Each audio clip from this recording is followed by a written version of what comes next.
Sən azad doğulduğunu düşünürsən, elə deyilmi? İstədiyini geyinirsən, istədiyinə baxırsan. Russo bu kiçik azadlıq oyununu dərhal darmadağın edir. 18-ci əsrdən üzümüzə qışqırır. İnsan azad doğulur, amma hər yerdə zəncirlənmiş haldadır. Və ən acınacaqlısı budur. O zəncirlərin açarını sən özün, öz əllərinlə cəmiyyətə vermisən. İctimai müqavilə əslində bir alış-verişdir. Sən təhlükəsizlik və nizam üçün azadlığından bir parça keçib sistemə verirsən. Sual sadədir. Bu parça kimə gedir?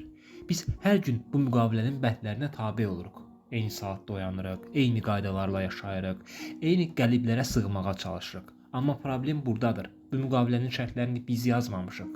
Biz sadəcə onun ortasına doğulmuşuq. Russo ümumi iradə deyəndə hamının xeyrini nəzərdə tuturdu. Çoxluğun hayküyünü yox. Amma yarımçıq papaqçılığın dünyasında bu anlayış çox vaxt nizam adı ilə fərdin nəfəsini kəsən bir boğaza çevrilir. Tarix bir şeyi açıq göstərib. Ümumi xeyir səfərlərə keçəndə azadlıq nizam adı ilə boğulur. Sual budur. Sən doğrudan razılaşmısan, yoxsa sadəcə səsini çıxarmağa öyrəşdirilmisən? Bu kitabı oxuyanda özümə bir sual verdim. Qaydalara tabe olmaqla onları qəbul etmək arasında nə qədər məsafə var? Çox vaxt biz müqaviləni imzalamırıq. Sadəcə boyun əyirik. Çünki imtina etmək tək qalmaqdır. Və sən tək qalmaqdan, o böyük mexanizmin kənarında nəfəs almaqdan ölümünə qorxursan. Russo bizə çıxış yolu göstərmir. O sadəcə bizə ayna tutur. Əgər cəmiyyət səni sıxırsa, sualı niyə deyil? Sual budur.